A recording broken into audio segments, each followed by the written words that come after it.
9h36 est notre invité pour son entretien d'embauche, Nicolas Dupont-Aignan. Bonjour. Bonjour Jean-Jacques Bourdin. Merci d'être avec nous. C'est pas compliqué, 8h30, 9h votre programme, et 9h, 9h30, je sais pas si vous avez regardé vos prédécesseurs ici même. 9h, 9h30, on essaiera d'en savoir un petit peu plus sur vous.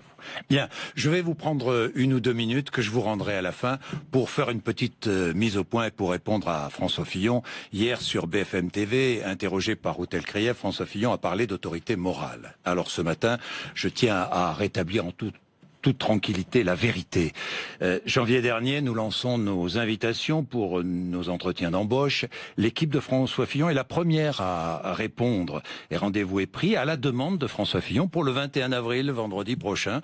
Rendez-vous plusieurs fois confirmé. Lundi dernier, son équipe nous appelle pour annuler. Jamais, comme le dit François Fillon et comme il l'a dit hier, 3 dates ne nous ont été proposées. J'aurais insulté François Fillon, a-t-il dit hier. C'est faux. Les mots ont une valeur. J'ai simplement dit que François Fillon se dérobait.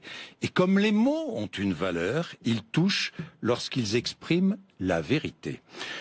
Et me reviennent à l'esprit ce que disait François Fillon à l'automne sur France Info. Il faut que les journalistes ne lâchent pas les affaires. Il pensait alors à Nicolas Sarkozy. Et me reviennent à l'esprit ce que me disait François Fillon ici même. Mis en examen, je ne me présenterai pas. C'est une question morale. Et qui parle aujourd'hui d'autorité morale. Vieille pratique. Peu importe. Ma conscience professionnelle m'invite à lui donner rendez-vous ici, face à moi, mais surtout face à vous, pour un entretien d'embauche. J'ai une date à proposer à François Fillon, le mardi 18 avril, mardi prochain. Alors François Fillon, je vous attends pour passer votre entretien d'embauche. Voilà, je tenais à faire cette mise au point calmement pour établir certaines vérités. Bien, Nicolas Dupont-Aignan, oui. Entretien d'embauche, donc vous avez 56 ans. Vous êtes maire d'Hyères, dans l'Essonne, député de l'Essonne, président de Debout la France. Avec le cumul des mandats, que choisirez-vous ? Si je suis président de la République grâce au vote des Français, je n'aurai pas à choisir. Oui, mais si vous n'êtes je pas n'en sais rien aujourd'hui, je verrai au lendemain de la présidentielle. Vous n'avez pas décidé? Non, parce que je suis partagé. J'aime tellement ma ville. Je l'ai servi pendant 22 ans. C'est mon bébé, comme je dis souvent, mon 3e enfant, au sens que j'ai tellement travaillé pour ma ville que ça sera un déchirement de la quitter. En même temps, j'ai un rôle national. Voilà, je ne sais pas encore. Bien, regardons l'actualité. La justice demande la levée de l'immunité parlementaire de Marine Le Pen. Vous avez vu ça, c'est tombé il y a quelques minutes. Il s'agit de l'affaire de soupçons d'emploi fictif au Parlement européen. Un commentaire à faire? Que la justice passe et que les hommes politiques respectent la justice. C'est tout. C'est-à-dire sinon, que les hommes politiques répondent aux convocations des policiers et respectent la justice. Et que la justice aussi respecte les hommes politiques dans le respect des lois, c'est tout. Et la présomption d'innocence, voilà. Et que tout se passe de manière apaisée. Parce que on ne peut pas, vouloir être président de la République si on met en cause les institutions. Actualité toujours, Bachar al-Assad affirme que l'attaque chimique de la semaine dernière est une fabrication de l'Occident. Vous le croyez? Je ne crois plus personne au Moyen-Orient. Je vous parle franchement. Je suis méfiant, très méfiant. Ni lui, ni les Russes, ni les Américains, je crois personne parce que je suis Monsieur Dupont-Aignan, je n'ai pas les services secrets, je ne suis pas à l'Élysée, je ne suis pas ministre, je n'ai pas les informations, et je regarde l'histoire. Et j'essaye dans ma vie, on peut commettre des erreurs dans la vie, Jean-Jacques Bourdin, mais il faut toujours essayer de tirer les leçons des erreurs qu'on peut commettre. Et je suis hanté par ce qui s'est passé en Irak. Merci à Jacques Chirac et Dominique de Villepin d'avoir empêché à la France de partir dans cette aventure. Il y a eu une immense manipulation à l'époque. J'ai regardé ce qui s'est passé en Libye. Quand François Fillon est parti en guerre avec Alain Juppé et Nicolas Sarkozy, beaucoup de gens disaient très bien, enfin on se débarrasse de Kadhafi, les atrocités, etc. Vous avez vu le résultat? Encore plus d'atrocités, les djihadistes qui essaiment dans le Sahel. Donc vous savez, le général de Gaulle disait je vais vers l'Orient compliqué avec des idées simples. Les idées simples que j'ai, c'est que la France ne doit s'engager que quand son intérêt vital est menacé. L'idée simple, c'est qu'on doit vérifier les atrocités parce qu'il y a un concours d'atrocités abominables. Et je ne veux pas qu'on engage la France sans être sûr de qui a commis cet acte abominable. Bon, mais la Russie a opposé son veto à l'ONU. Hein, résolution demandant une enquête de l'ONU. Je demande la même chose. Non. La Russie dit non. Eh bien, n'est-ce pas une manière de protéger l'auteur du crime? Je sais, et c'est pourquoi je demande cette enquête qui est fondamentale, mais en même temps, je ne vois pas en quoi Assad aurait eu intérêt aujourd'hui à faire cela. Et je remarque juste que c'est Daesh, les frères musulmans, Al-Qaïda et la Turquie qui ont applaudi les frappes de Trump. Alors, je regrette qu'on ne se soit pas laissé quelques jours pour nous prouver ce qui s'est passé. Mais pourquoi refuser une enquête de l'ONU? Je suis hostile au une refus enquête de l'enquête. indépendante. Il faut une enquête indépendante, c'est tout. Enfin, je ne suis ni pro-russe. ne veut pas d'une enquête indépendante. Les Russes non plus. Je le sais. On a d'un côté des gens qui agissent trop vite et de l'autre certains qui bloquent. J'aimerais qu'il y ait cette enquête. Il faut tout faire. Mais je vous demande, Jean-Jacques Bourdin, que dans cette affaire, il n'y ait pas une précipitation qui amorce un engrenage fatal.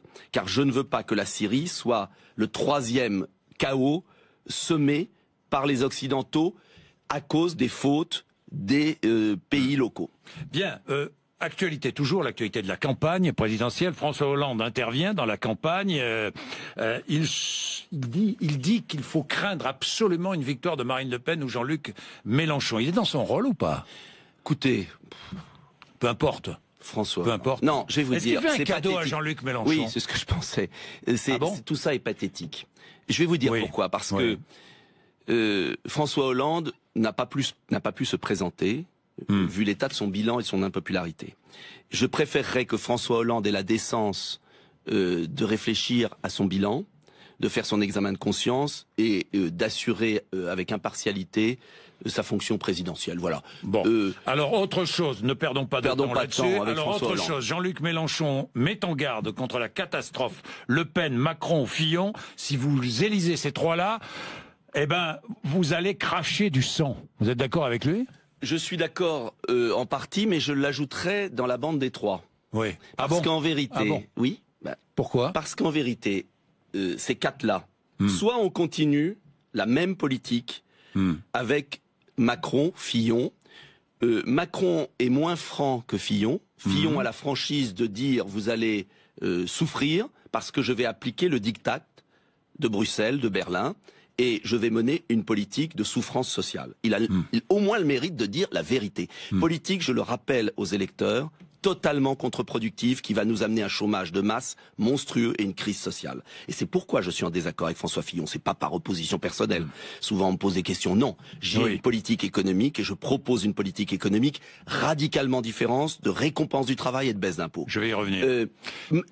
Juste un point, Jean-Jacques Bourdin, c'est tellement important. Alors, Emmanuel Macron, lui, dissimule la même politique. Car si on lit le programme de Macron, on voit bien des ordonnances délétées, suppression du régime d'indemnisation du chômage, suppression de la durée légale du travail qui passe par entreprise, super loi travail. Mais Emmanuel Macron a l'intelligence politique de ne pas le montrer. Augmentation de la CSG, etc. Et puis, ça on continue avec les mêmes. Je dis aux Français, ça fait 20 ans que vous souffrez avec eux, ne continuez pas. Mais après, les Français hésitent. Pourquoi? Parce que les deux alternatives qu'on nous présente en permanence, et dont se nourrissent en fait le système, c'est-à-dire Marine Le Pen et Jean-Luc Mélenchon, partent d'une bonne analyse. La même que la mienne. Oui, il faut être très franc. La même que la mienne. Il faut oser le dire, Jean-Jacques Bourdin. Il ne faut pas mentir aux Français. J'ai la même analyse de départ que Madame Le Pen ou que Monsieur Mélenchon. Simplement, il propose un projet, Mélenchon délirant, mais délirant en hausse d'impôts, qui va casser la France totalement, et Madame Le Pen avec des excès, même protectionnistes, qui va entraîner des représailles. Et je suis le seul anti-système qui propose un projet sérieux, crédible, qui permettra à la France de se redresser en rassemblant les Français. Monsieur Mélenchon et Madame Le Pen sont dans une protestation lucide, mais qui ne débouche pas sur une reconstruction sage. Je suis le seul anti-système qui propose une reconstruction avec sagesse et pour rassembler les Français, parce qu'on ne s'en sortira pas, Jean-Jacques Bourdin, avec un homme providentiel.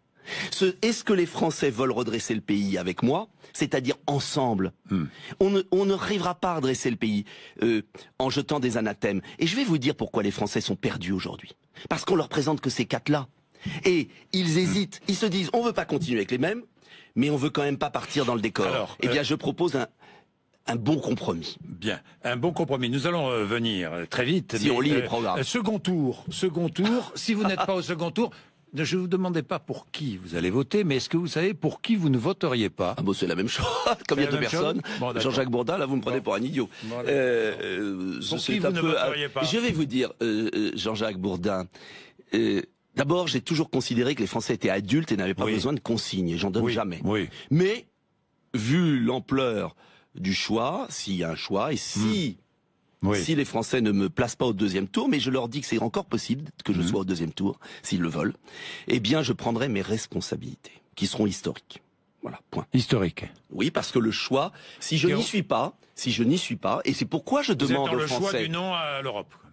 Ce sera un choix historique. Point. Oui. Mais je souhaite y être. Et je vais dire, Jean-Jacques Bourdin, est-ce que je peux vous dire quelque chose? Oui, allez-y, historique, j'ai compris. Ce sera soit Jean-Luc Mélenchon, soit Marine Le Pen, s'ils sont qualifiés. Je n'en sais rien. Mais si, j'ai compris. Je souhaite être qualifié. Et je vais vous dire pourquoi je me bats depuis tant d'années. Oui. Vous savez, oui. Comment vous dire? J'ai médité l'histoire de France, que je suis passionné d'histoire. Pourquoi notre pays attend toujours d'être dans le précipice pour que les Français donnent le meilleur d'eux-mêmes et se relèvent? Et est-ce qu'il faut attendre le précipice, c'est-à-dire les difficultés, les crises, les oppositions, pour que, enfin, tous les Français se disent, mais on partage ensemble quelque chose. On est dans le précipice ou au bord du précipice aujourd'hui? Et je dis aux Français, dis aux Français, je vous propose la seule voie possible pour qu'on retrouve le pays qu'on aime. Bon. J'insiste là-dessus, Jean-Jacques Bourdin. C'est toute ma vie politique.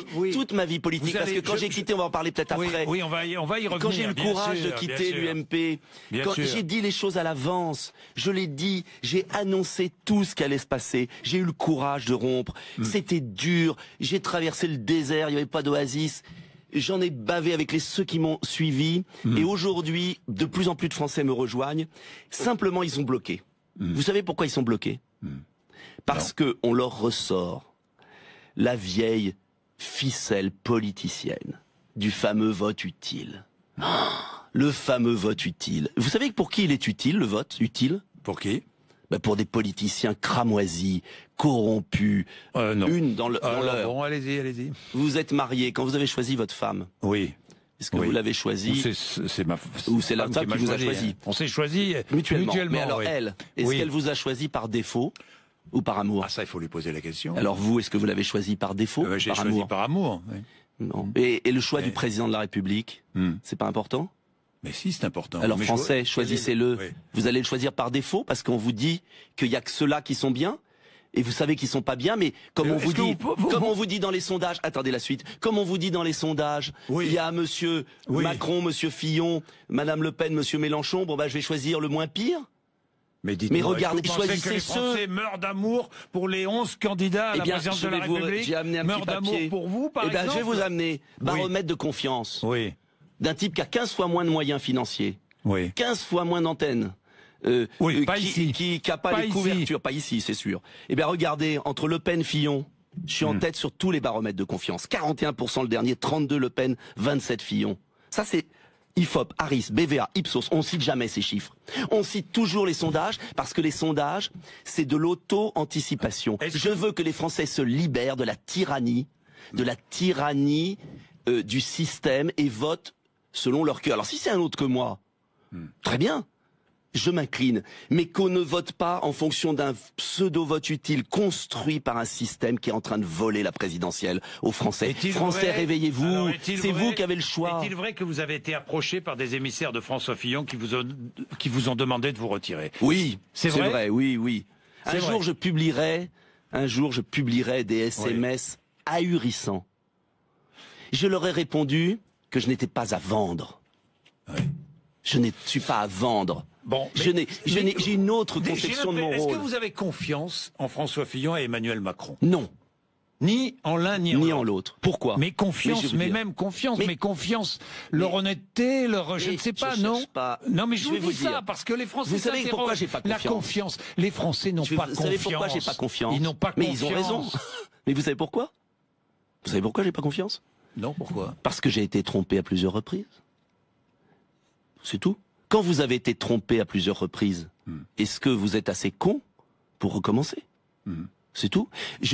On se moque de moi, mes collaborateurs ne veulent plus que je dise cette phrase. Oui. Alors je vais quand même la dire parce que je suis moi-même et je dis ce que je pense. Ici, je dis toujours ce que je pense. Quand vous allez dans un restaurant qui vous intoxique, qui vous empoisonne, est-ce que vous ramenez votre famille le lendemain?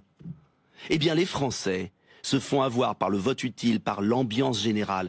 Chaque élection a revoté pour des gens qui ont abîmé le pays, non pas qu'ils soient mauvais peut-être en eux-mêmes, mais qui ont cédé face à un système financier international, face à des intérêts, face à une Union européenne qui n'est pas la bonne Europe. On peut construire autre chose quand même.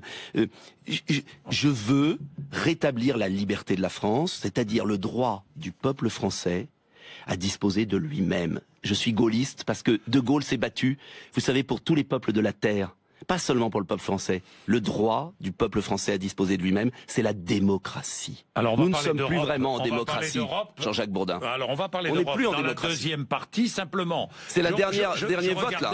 Je regardais votre programme, les principes fondamentaux.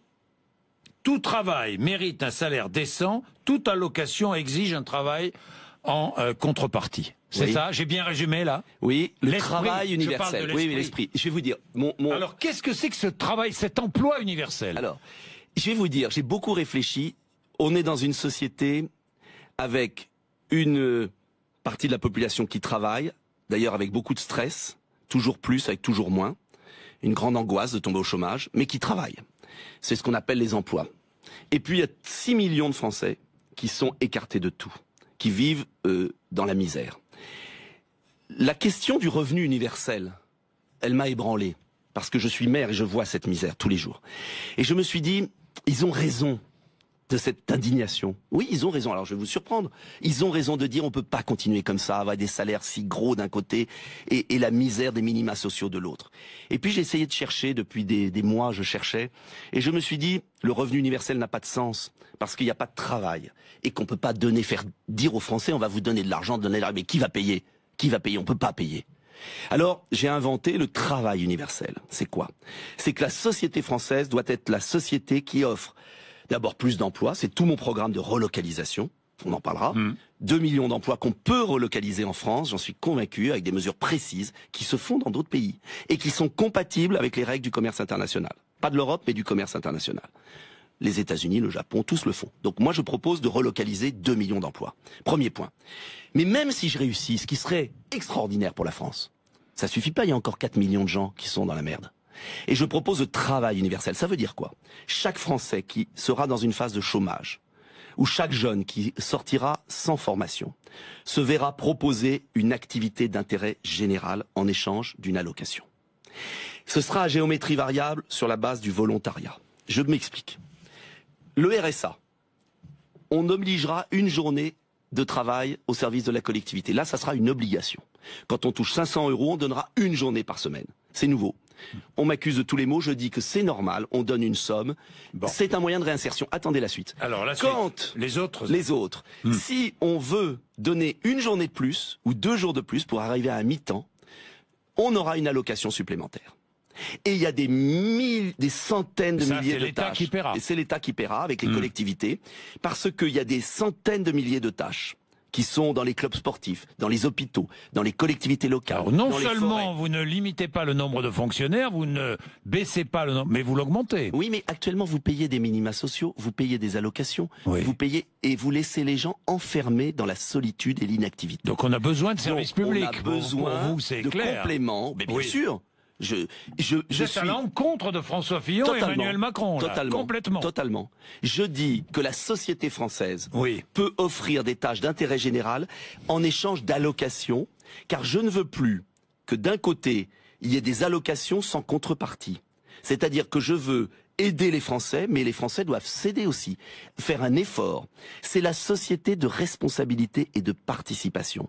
Vous savez, le gaullisme social, c'est pas l'assistanat socialiste. Je refuse l'assistanat socialiste. Mais en même temps, je ne veux pas d'un ultralibéralisme qui casse la société et qui coûte très cher à la société. Car vous savez, la misère, elle coûte cher aussi. La détresse sociale, les hôpitaux, plein de personnes qui sont... à la fin, le coût social est considérable. Je propose la troisième voie. La troisième voie, c'est une voie solide. Et tout mon programme dont on parle jamais dans les médias, parce qu'on me voit comme l'homme de l'ordre, de la sécurité. C'est vrai, je veux de la sécurité, je veux protéger mon pays. Mais je veux aussi inventer une nouvelle société. France de propriétaires, participation dans l'entreprise, deuxième chance pour les jeunes. Et mon programme est le plus, finalement, peut-être le plus social, mais un social fondé sur la création de richesses et l'effort et la récompense du travail. Et c'est pour ça que je veux pas supprimer les 35 heures.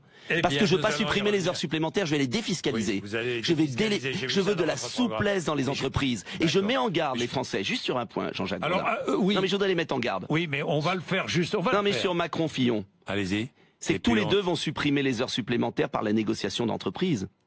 Et vont aboutir à un système fou, où il n'y aura plus de récompense du travail, puisqu'il n'y aura plus d'heures supplémentaires.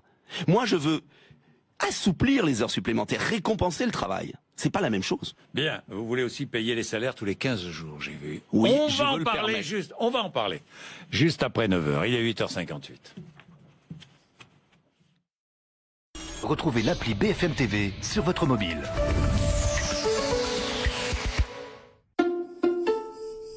Regarde-moi ça, la solidarité. Chacun pour soi. À la Matmut, la solidarité s'est accordée aux enfants de sociétaires le bonus auto de leurs parents jusqu'à 35%. Sûr? Sûr. Bon bah qu'est-ce qu'on fait là Matmut, ma valeur sûre. Aussi maniable qu'un scooter, mais plus confortable. Aussi innovante qu'un overboard, mais plus connectée.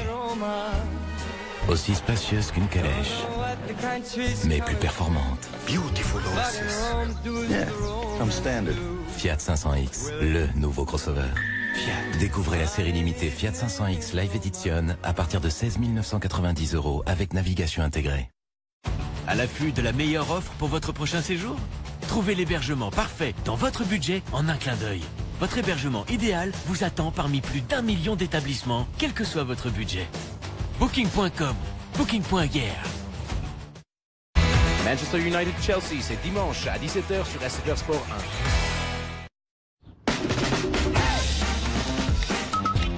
1. Avec la nouvelle Kia Picanto, pimentez la ville.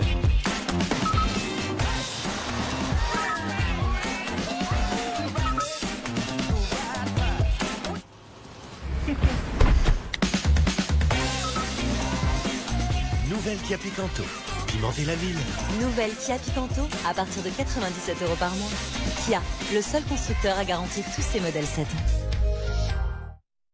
Moi, c'est la quiche, bien dorée au four. Je suis prête pour le dîner qu'Eric a préparé pour ses collègues dans son appart-hôtel Adagio. Hey, comment ça? Des Italiens? Ils préfèrent peut-être une pizza? Trop tard, j'ai pas le temps de me changer. Cuisine équipée pour plus de liberté. Appart Hôtel Adagio, stay, live, enjoy.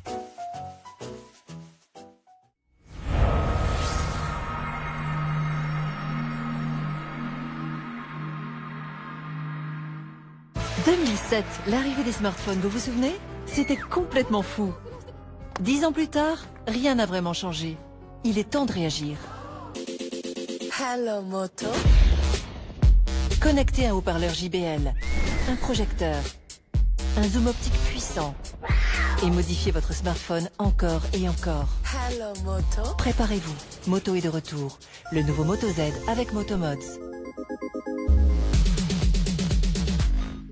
14, 15. C'est une 15 soupape. Ah non, c'est bien une 16 soupape. Ouais, ça y est, je l'ai la 16e. Elle est plus petite que les autres, mais c'est pas grave, je m'en sers jamais. C'est marrant, je vois pas la trappe à injection. Parce que ça n'existe pas.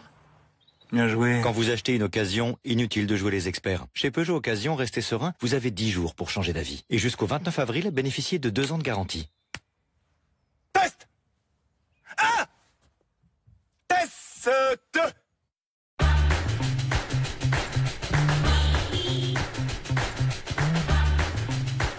On est prêt à tout pour profiter de ses séries préférées. Avec SFR, retrouvez des séries en exclusivité comme par exemple la nouvelle série Taken ou encore The Same Sky et toujours les héros préférés de vos enfants en illimité dans la seule box qui réunit la fibre et SFR Play à 19,99 € par mois pendant un an, puis la fibre à 34,99 €. Enfin la fibre avec plus que la fibre. Appelez le 1090.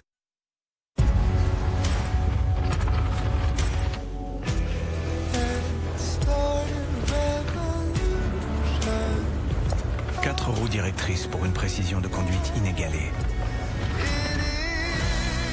Réinventez la route avec Renault Talisman Estate et son système Fort Control. Renault Talisman Estate, maîtrisez votre trajectoire. Renault Talisman, à partir de 299 € par mois, sans apport, 4 ans de garantie et d'entretien inclus.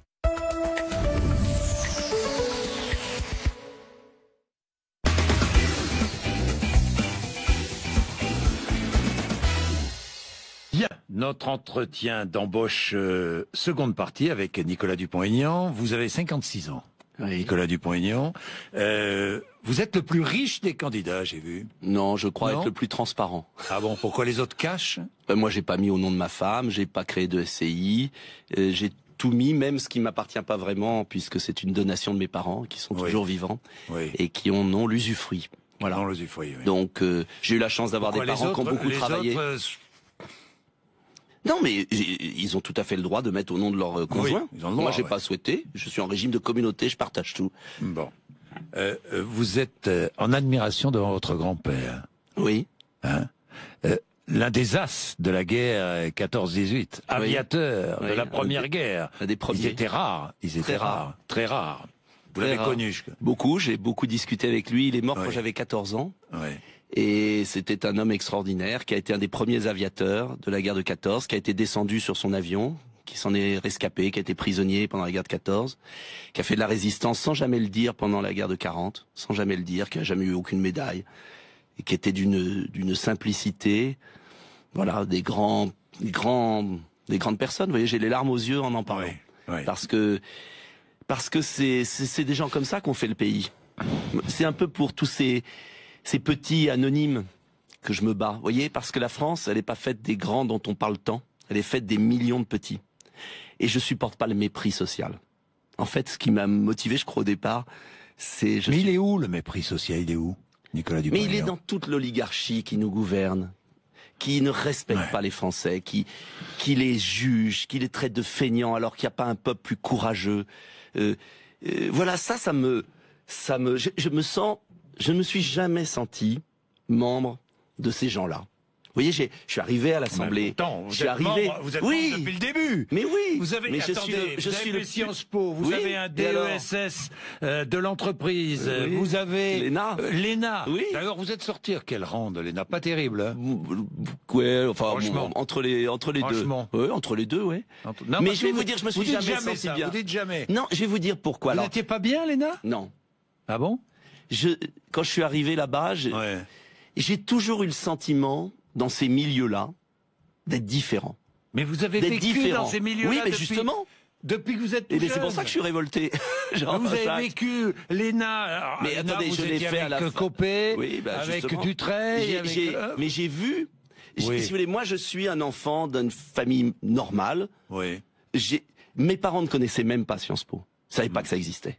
J'étais en mobilette voir cette école et je me suis dit, j'adorais la politique. Depuis l'âge de 14 ans, je m'étais engagé pour Chaban-Delmas, pour le gaullisme social. Vous collez des affiches à 14 ans pour Jacques Chaban-Delmas. Et le gaullisme social, l'idéal, j'avais lu Malraux, De Gaulle, l'idéal d'indépendance de la France, la résistance, parce que j'avais un grand-père résistant, de justice sociale.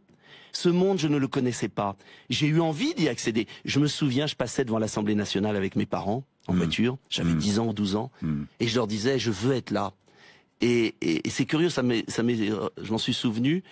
Mais une fois que j'ai accédé à ce monde, j'ai compris qu'il avait oublié ceux pour qui il était là. Et vous savez, tout mon parcours politique, ça a été peut-être aussi de rappeler que les Français sont là. Et pourquoi j'ai adoré Philippe Séguin et j'ai travaillé pour Philippe Séguin, je me serais fait tuer pour Philippe Séguin. Vous savez pourquoi ? parce qu'il était un peu comme moi. On a l'image d'ailleurs, on a l'image. Ouais. On a l'image. Vous êtes avec, c'est une image fixe, vous êtes en photo, voilà, avec Philippe Séguin. Ouais. C'est le seul homme politique que j'ai admiré, respecté. Je me serais fait tuer pour lui. Pourquoi ? Parce qu'il était du côté du peuple. Il n'avait jamais oublié ses origines. Il n'avait jamais oublié qui... cette fibre populaire que vous avez... Mais c'est pas populaire, c'est démocratique. Je déteste la trahison des élites. Alors vous avez failli adhérer au PS ? Non, pas vraiment. J'ai refusé. Mais quand même, vous étiez attiré par Michel Rocard aussi, franchement. J'aimais bien Michel Rocard. J'étais sous-préfet, très précis, en Île-de-France. C'était un grand préfet gaulliste, Olivier Philippe, qui m'a fait venir. Sauter lui avait succédé, socialiste, et qui était un grand commis de l'État. Et j'ai beaucoup apprécié le travail qu'avait fait Rocard sur l'Île-de-France, qui était la suite de ce qu'avait fait De Gaulle. Mais on a dit que j'étais socialiste, j'ai refusé, on m'a proposé, j'ai refusé. Parce que j'étais gaulliste, j'étais avec Séguin. Et personne n'a compris que je pouvais être haut fonctionnaire et servir l'administration et en même temps travailler pour Séguin. Parce que je crois en l'État aussi. C'est une grande différence avec les autres. Je crois, l'État c'est nous, c'est la France. C'est un intérêt général, pas l'État obèse, pas l'État des taxes. Je veux libérer les PME. Je veux que l'État, la politique soit au service des Français. Et je ne me suis jamais senti bien dans un milieu qui avait oublié les Français. C'est tout. Oui, mais la politique, c'est pour vous une satisfaction. Oui. C'est une exaltation. Oui. C'est une drogue, même, parfois. Non, enfin, une drogue. Une non, drogue. Mais vous aimez passionnément mais cette passionnément. Vous ne pourriez pas faire... D'ailleurs, vous n'avez jamais travaillé dans le privé. Si, j'ai travaillé dans le... Non, pas dans le privé, mais j'ai travaillé dans le... Mais je le ferai sans doute si on veut plus de moi en politique. En revanche, je vais vous dire, Jean-Jacques Bourdin. Vous pourriez Ah oui. Jean-Jacques Bourdin. Vous savez, j'ai vendu des tours Eiffel en plastique dans le quartier de Brooklyn pour financer mes études. J'ai passé 6 mois aux États-Unis à être le représentant de commerce. Donc je peux tout faire. Et je vais vous dire la différence avec beaucoup d'autres. C'est que j'ai toujours considéré que c'était provisoire. Pourquoi j'ai pas cédé aux menaces? Pourquoi j'ai quitté l'UMP? Bah attendez, vous avez quitté j'ai quitté l'UMP, oui, sur le vote non au référendum. Oui, menace. J'ai quand même, oui, bien sûr, tu n'auras plus de circonscription. Tu seras battu aux élections. J'ai affronté en 2012, après la présidentielle, quand même, tout l'UMP qui est venu, des gens exemplaires, Monsieur Guéant, des gens exemplaires qui venaient faire campagne contre moi. J'avais contre moi les socialistes, le FN, parce qu'il fallait me faire payer le fait d'être parti. C'est comme la mafia. Ils n'ont jamais accepté que je sois libre. Eh bien, j'ai toujours été courageux dans ma vie politique parce que je n'accepte pas qu'on puisse trahir les Français. Et je dis aux Français, soyez libres. C'est tout. Soyez et la libre. politique. Alors, et ma ville, oui, je l'ai redressée. Je vais revenir sur hier. Ma ville, c'est toute. Oui, vous je l'ai prouvé. Enfin, est-ce qu'il y a attendez, est-ce qu'il y a un maire qui a été réélu en France? Personne ne le dit. D'ailleurs, moi, je l'ai pas dit assez. Je suis vraiment con. Parce que je suis le maire le mieux réélu de France. 80% des voix à 3 reprises dans une ville de 30 000 habitants qui votait socialiste à 65%.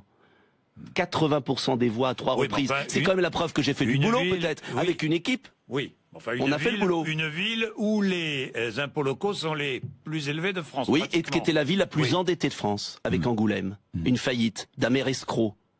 Et quand j'arrivais, vous savez, quand j'ai sonné aujourd'hui, vous avez un peu sélectionné les habitants quand même hier, non? Pas du tout. Non. J'ai créé des logements sociaux. 400. Combien? Quel pourcentage avez-vous? Je suis à 15%. Oui. J'étais à 11. J'ai créé 430 logements sociaux. Oui, jusqu'à 20%. Jusqu'à 20%, vous le ferez? Oui, et j'ai pas un terrain disponible et je mets 8 millions d'euros par an, c'est-à-dire 10% du budget. Je l'ai fait. Et vous savez, j'ai la politique sociale peut-être la plus responsable de France. J'offre le permis de conduire aux jeunes s'ils travaillent en mairie. 15 jours. J'ai vu. Je supprime les aides sociales, oui, aux familles de délinquants quand les gamins cassent le matériel urbain. Et je les convoque et je les responsabilise. J'ai fait des choses dans ma ville, pas moi tout seul, une équipe. Je ne suis pas tout seul, j'ai une équipe extraordinaire. Votre femme est votre assistante parlementaire. Oui, j'ai un auditeur qui me dit merci de lui demander la moralité de cette situation. Alors, moralement, est-ce que vous vous sentez serein? Totalement, parce qu'elle bosse. Je ne l'ai jamais cachée, jamais. Elle est appréciée, elle est pas toute seule. Elle est dans une équipe. C'est vous qui fixez ses émoluments? Oui, ça a été fait en accord. Il y a 3 personnes. 3 personnes. Elle n'a jamais eu de privilège. Elle travaille comme une dératée. Elle est en circonscription. Et quand j'ai été attaqué de tout le monde, jamais personne ne lui a remis en cause son travail. Mais je vais vous dire une chose. Et ce qu'on a dit, c'est qu'aujourd'hui, à cause de gens qui ont triché, qui ont abusé, on est attaqué. Et donc, il faudra arrêter. Il faudra arrêter parce que je comprends. François Fillon a triché, abusé, si j'ai bien compris. Et vous dites aussi, et de son côté, Emmanuel Macron, n'ai jamais reçu... ne veut pas nous dire comment il a dépensé son argent. Oui, je n'ai jamais reçu, moi, un cadeau. Et quand je les recevais en mairie, vous savez ce que je faisais? Non. Je me souviens, j'ai reçu un très beau livre d'art un jour d'un organisme HLM. J'étais tellement furieux parce que je reçois les gens qui payent des charges exorbitantes dans les HLM que je les renvoyais. J'ai renvoyé tous les cadeaux, Jean-Jacques Bourdin. Tous les cadeaux. Alors oui, ma femme travaille avec moi depuis 20 ans. Elle a fait ce sacrifice. Elle était avocat. Je suis pas sûr que ce soit un cadeau pour elle. Maintenant, ça se ferait plus. Il faudra arrêter. Elle fera autre chose. J'aurais divorcé si elle n'avait pas travaillé avec moi. Oui, je l'ai dit, parce qu'elle était avocat. Jamais j'aurais pu faire tout ce que j'ai fait sans le soutien de ma femme, je le dis. Je vais parler mais elle n'a pas de privilège, je peux vous dire. Oui. Je vais parler... justement, tiens, vous avez quand même parfois une fâcheuse tendance à employer viol, violenté, pour parler de situations graves. Ça vous arrive, hein, qui n'a rien à voir avec une atteinte physique à votre intégrité. Alors, on va regarder cette petite vidéo, si vous voulez bien. Une femme... qui est violentée dans sa maison. C'est le cas de la France depuis des années par Bruxelles. Il y a deux solutions. Soit elle s'en va et elle laisse le mari violent dans la maison, qui garde la maison, c'est ce qui arrive malheureusement, ce qui est un scandale absolu. Soit elle éjecte le mari et elle reste dans sa maison. Eh bien, je veux que la France, qui est européenne, éjecte cette mauvaise Europe. Comment croire le Premier ministre qui a bafoué le vote des Français lors du référendum de 2005, qui a fait voter le traité de Lisbonne par le Parlement, qui a été le viol du peuple. Et c'est là où j'ai quitté l'UMP, vous le savez très bien. Non, je vous dis ça parce que de nombreuses femmes ont regretté... Et je vais vous dire, je comprends que j'ai pu les blesser. Je suis là aussi dans ma mairie. J'ai fait la première action dont j'ai jamais parlé, très peu, sauf récemment, depuis 15 ans, où je suis le seul maire qui a mis à disposition avec mon adjointe, Nicole Lamotte, qui fait un travail extraordinaire, 7 appartements à une association pour accueillir les femmes victimes de violences. On a sauvé des centaines de femmes et d'enfants. Et on a mené une action exemplaire. Donc, je n'ai aucun mépris, au contraire, pour les femmes qui vivent ça. Mais justement, en faisant cette action depuis des années, j'ai découvert... cette image que j'ai utilisée, que ce sont souvent les victimes qui sont obligées de partir et pas les agresseurs. Et je lutte contre ça depuis des années. C'est une cause que je défends. Et j'ai employé cette expression peut-être malheureuse, peut-être, mais parce que je veux faire comprendre aux Français que la violence de l'Union européenne à l'égard des Français, des Grecs, des Espagnols, elle est terrible. Quand un agriculteur se suicide tous les 2 jours en France, c'est une violence. Quand les Grecs n'ont plus de médicaments dans leur pays, c'est une violence. Et il y a un moment, l'Europe, c'est pas ça. J'aime l'Europe, je n'aime pas cette Europe violente. Alors l'Europe, justement, je veux juste une petite parenthèse sur l'Europe. Qui, je comprends, est plus choquée, mais elle était forte pour faire comprendre aux Français qu'ils n'ont pas à partir de l'Europe. On n'a pas à quitter l'Europe, on est européen. Bon, mais alors justement, l'Europe, vous dites finalement, vous rejoignez Jean-Luc Mélenchon ou Marine Le Pen. Enfin, pas tout à fait. Pas tout à fait. Mais quand même, vous dites, si je suis président de la République, avant septembre, il va falloir que nous renégocions les traités. C'est la question centrale de cette élection présidentielle. Et si nos partenaires ne veulent pas une renégociation, référendum. Oui. Et mais je vais vous comme Jean-Luc Mélenchon. Oui, mais la question centrale de cette élection présidentielle, je veux la dire aux Français, c'est la question européenne. En 2005, les Français ont voté non, parce qu'ils avaient compris que cette Europe nous tuait, mais les Français n'étaient pas anti-européens. On aime l'Europe. L'Europe, c'est la réconciliation franco-allemande, c'est le progrès social. Malheureusement, cette Europe a été défigurée par des gens qui ne sont pas élus, qui sont soumis à des intérêts financiers et qui abîment cette Europe. Le choix est très simple. Si on ne renégocie pas les traités, on continuera avec la régression sociale, l'hémorragie d'emplois économiques, la disparition de nos agriculteurs et de nos ouvriers. Nous sommes 3 à le dire, Monsieur Mélenchon, Madame Le Pen et moi-même. En revanche, la différence avec les autres, c'est que je propose un traité alternatif que j'ai écrit, il est sur mon site internet, pour rebâtir une Europe des nations libres. On récupère la gestion de nos affaires démocratiques, nos lois, nos frontières. Mais en revanche, je veux bâtir de grandes coopérations européennes parce que je suis un Européen convaincu. La lutte contre le cancer, la lutte contre Alzheimer, qui est un fléau, la lutte, la transition énergétique, l'aide à l'Afrique. Pourquoi la voiture propre? Pourquoi on n'est pas capable, nous Européens qui avons inventé le monde, pourquoi on n'est pas capable à 3 ou 4 pays à s'unir? Je suis paradoxalement, je trouve, beaucoup plus européen que ceux qui sont soumis à ces bureaucrates, alors, pour le coup, un peu corrompus par les intérêts financiers. Bien, je reviens. Voilà, et je veux dire aux Français que le choix, c'est pas on est soumis avec Macron et Fillon ou on claque la porte avec les autres. Non, on renégocie. Bien, et là, il y a François Asselineau aussi qui propose... Non, il veut claquer la porte. Oui, lui, mais moi, je veux pas claquer la porte. Oui, j'ai compris. Je claquerai la porte en dernière extrémité, et c'est la menace claire de claquer la porte qui fera changer les autres. Alors, et d'ailleurs, Nicolas... entre nous, c'est pas un combat entre la France et les autres. C'est un combat entre les différents peuples d'Europe et une oligarchie de dirigeants qui n'ont plus rien compris.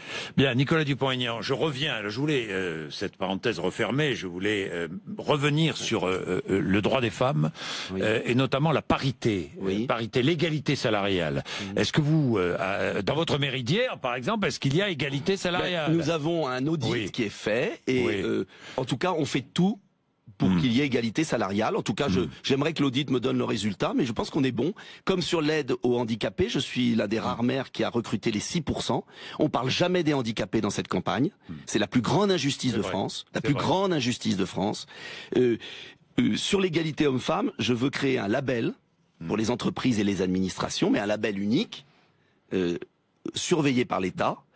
Et les entreprises qui respectent l'égalité homme-femme auront ce label et auront une baisse de l'impôt sur les sociétés. C'est-à-dire qu'au lieu d'avoir un bâton, je vais mettre une carotte.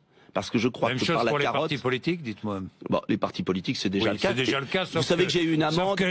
ils préfèrent payer des... Sauf moi, parce que j'ai eu une amende, parce que j'avais trop de femmes aux législatives. Ah bon? Oui. Ça, je savais pas. Ah bah oui. Bon, dites-moi, vous adorez donc la politique, mais vous êtes un homme... J'adore la politique. Oui, vous êtes un homme... Oh, si, ne me dites pas... J'aime la conviction. Mais non, mais j'aime la politique dans le service. La politique, c'est changer le monde. C'est ce qu'il y a de plus beau. Et en même temps, c'est ce qu'il y a parfois de plus dur. Vous avez beaucoup appris. Vous avez travaillé François Bayrou et Michel Barnier. Oui, j'ai beaucoup appris. Vous avez beaucoup appris avec les uns et les autres. Vous êtes un homme prudent. Mais parfois, hop, vous partez un peu en vrille, si je puis dire. Pas en vrille, je suis passionné. Je suis sérieux et en même temps, je suis un peu audacieux. Pardon pour les oreilles des enfants qui pourraient écouter. Vous avez quand même dit, je vais faire la pute avec des nuls ou je sauve la France. C'est vrai, vous avez dit ça? Oui, j'ai dit ça parce que c'est tellement vrai. Il y en a tellement. Ce sont des traîtres à la patrie. Oui. Parce que c'est le pays qu'on abîme, parce que quand il y a un agriculteur qui se suicide, quand on voit notre hémorragie d'emploi, j'ai vu tellement d'usines partir, des savoir-faire, alors que je sais que si on prenait des mesures simples, ma baisse d'impôt sur les sociétés pour les bénéfices réinvestis en France, la suppression du RSI, son remplacement par un statut unique. Mais écoutez, c'est vrai que je supporte pas cette injustice. Est-ce que vous savez, Jean-Jacques Bourdin, qu'on renoue en France avec l'esclavage? Uber, Deliveroo, ces jeunes qui sont en vélo dans Paris, s'ils tombent, ils sont pas assurés. Est-ce que c'est ça la modernité? Quand je vois Macron qui nous explique que la modernité c'est le retour de l'esclavage, ça me rend fou. Parce que je crois que la France... Il dit pas que c'est le retour de l'esclavage, mais bon. Il dit que c'est la modernité. Enfin, il dit, faut être moderne. Mais ces gens qui sont gavés de stock option et qui donnent des leçons de courage, mais j'allais donner une expression trop dure, donc je le fais pas. Mais si, vous pouvez y aller. Non, mais c'est... Vous voyez que vous êtes prudent. Vous voyez que vous êtes prudent. Mais c'est parce que... je vais être moi-même. C'est comme la France planquée qui doit envoyer les soldats au front. Ras-le-bol. Tout le monde doit être au front. Il y a une guerre mondiale économique. Est-ce que la France, est-ce que nos enfants seront les acteurs d'un pays libre avec une capacité scientifique? Alors allons-y. Je propose beaucoup de mesures pour la science. Soyez moins prudents. La lutte contre la corruption. Est-ce que le personnel politique français est corrompu? Parce que les Français le croient. Pas tous. Mais en revanche, je vais vous dire, les partis politiques n'ont pas fait le ménage. Qu'un Balkany reste aux Républicains, c'est un scandale absolu. Que certains qui ont été condamnés des fonctions, c'est insupportable au Parti socialiste. Vous le savez très bien. C'est pourquoi je propose le casier judiciaire vierge. On était combien à l'Assemblée à le voter il y a un mois ou deux? On était 20. Dites-moi, et il n'est pas passé au Sénat. Snowden ou pas? Oui. Oui. C'est l'honneur de la France. La France doit redevenir le pays de la liberté. Doit envoyer un message au monde. La France, vous savez, c'est deux choses. La France, ce sont des racines. On est enraciné, on a un pays magnifique, on a des terroirs, on a un monde rural. Je l'aime physiquement, ce pays. Quand je le traverse, j'ai envie de pleurer parfois parce que tellement c'est beau. Et on a, en même temps, un message au monde, universel. C'est ça la France, c'est cet alliage très particulier entre des racines, des valeurs et un message. Et c'est un équilibre instable, difficile. Mais il faut que les Français, vous savez ce que je pense, c'est qu'il faut que les Français soient meilleurs, les meilleurs possibles. Et moi, je vois mon rôle de président de la République comme celui d'un entraîneur de foot. Un entraîneur. L'entraîneur, il doit pas être copain trop avec les joueurs. Il doit être exigeant. Il doit demander aux joueurs le meilleur. Il doit savoir à un moment dire la vérité. T'as pas été bon, il faut se secouer. Mais en même temps, il doit être juste. Et il doit s'appliquer à lui-même ce qu'il demande aux autres. Et il doit savoir faire ce que les autres font. C'est pas facile. Non. Donc il faut un bon entraîneur pour l'équipe de France. Et je veux dire aux Français qu'on peut réussir. La France, elle a plein d'atouts. Je trouve le défaitisme, oui, je trouve que la classe politique, en fait, qu'elle soit corrompue ou incapable, on le sait. Mais elle est défaitiste. Et on n'a pas le droit d'être défaitiste pour les Français. C'est un grand peuple. On a 1000 ans d'histoire. Nicolas Dupont-Aignan, on a 1000 ans d'histoire. On voit votre passion. Oui, parce qu'on a 1000 ans d'histoire. Mais oui. Non, mais on va être quoi? Des petits, des petits mecs? Mais dites-moi, en meeting, parfois, vous vous lâchez complètement. On a vu. Oh, il y en a d'autres qui se sont lâchés, plus que moi. Oui, tout le monde a vu le coup de la cravate. Le coup de la cravate, c'était... Oui. D'ailleurs, on ne l'a pas rendu. Et je vais vous dire, je suis emmerdé parce que c'était la seule cravate rouge que j'avais. Ouais. Et personne ne me l'a rendu. Vous avez jeté votre cravate, qu'on allait me la rendre.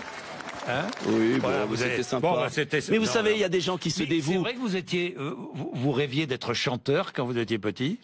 J'ai toujours, oui, j'aimais, mais j'ai pas de voix. Et ma femme chante très bien, mais moi pas du tout. Ah bon? Alors il valait mieux arrêter. Je rêvais surtout d'être architecte. Ah bon? J'ai failli être architecte. Pour construire? Être architecte, oui. Mais j'ai chez moi j'ai une malle à la cave, je sais pas où elle est, de plans. J'ai dessiné des centaines de maisons, de villes. J'ai vraiment hésité entre l'architecture et la politique. C'est un très beau métier, architecte. Et la chanson, vous êtes un fan de Barbara, je crois. Oui, Barbara, les mots. On écoute un peu. Du bout des... Un beau jour, ou peut-être une nuit, près d'un lac, je m'étais endormie. Je connais toutes les chansons. Quand je préparais les concours, à l'époque, il n'y avait pas les mêmes... on avait des Walkman, vous savez, vous vous souvenez? Et j'écoutais en boucle les chansons de Barbara pour m'apaiser. C'est la poésie, c'est la langue française, c'est les sentiments, c'est la générosité. C'est magnifique. C'est magnifique. Et la grande chanson française, c'est important. Puis il y a une dernière chose qui nous rapproche. Vous aimez la cuisine chinoise? Oui. Je vous dis ça parce que nous avons le même petit restaurant chinois que nous aimons beaucoup. Et on s'est jamais parlé. On s'est jamais parlé. Parce que vous ne voulez pas parler d'un homme politique. Parce que moi, je veux pas rencontrer. Et on se croise sans se parler. On se croise et le patron. Mais il n'y a pas que la cuisine chinoise. Il y a la médecine chinoise dont on pourrait importer beaucoup de choses pour prévenir. Vous savez, il y a des grands défis du pays, c'est la santé. Je vois en ce moment beaucoup de personnel hospitalier extraordinaire, les SAMU, les pompiers, la qualité de notre système de santé. Pourquoi je suis très hostile au programme de régression sociale? L'honneur de la France, du général de Gaulle, de la résistance, du Conseil national de la résistance, c'est d'avoir créé un système de santé universel, pour le coup, chacun selon sa contribution, son salaire, et chacun selon ses besoins de santé. Ce système de santé, il est en train d'être détruit. Et il y a deux candidats qui vont le détruire complètement. Et moi, je veux pas que la santé dépende de l'argent. C'est un enjeu majeur. Je veux reconstruire mon pays pour garder le meilleur du pays et corriger le défaut et construire la force économique capable de porter un beau système social. C'est ça l'enjeu de la présidentielle. C'est important pour les Français. Une question générale et une question personnelle. Peine de mort en cas de terrorisme? Non, je reste sur l'isolement lointain. J'ai été très critiqué sur ma phrase sur le bagne de Cayenne ou des Kerguelen. Je reste qu'il faut une sanction totale. Je pense que la France n'a pas à renouer avec la peine de mort. Bien. Et puis, la politique, cette passion. Vous avez fait souffrir votre famille en faisant cette politique, en sacrifiant beaucoup pour la politique. Oui, j'essaie parfois mes filles, mes deux filles. Ont sans doute souffert. Vous le dites? Oui, et en même temps maintenant, je pense qu'elles suivent ce que je fais. Elles sont très courageuses. Je ne les ai jamais mêlées. Il n'y a jamais de photo d'elles. Je veux les protéger à tout prix. Jamais. Jamais. Avec il y a eu une fois, première élection, où il y a eu ma fille de dos, et avec ma femme, on s'est dit jamais plus. Et on les a toujours essayé de les protéger, mais en même temps, elles ont un nom. Et elles subissent mes positions. En revanche, je connais le nom de votre petite chienne, Douce. Oui, Douce. J'adore les animaux. Je crois qu'une société... Je déteste cette idée fausse. Si on aime les animaux, on n'aime pas les gens. C'est tellement stupide. Vous voulez interdire la corrida, vous faites, ou pas? Je voudrais je ne me mêle pas de ça pour l'instant, mais je voudrais qu'on comprenne dans la société que la manière dont on traite les animaux est une manière dont on se traite soi-même. Et je voudrais absolument, j'ai beaucoup de mesures, j'ai fait énormément pour les animaux dans ma ville. Oui, un pays qui traite bien les animaux est un pays qui s'estime soi-même aussi.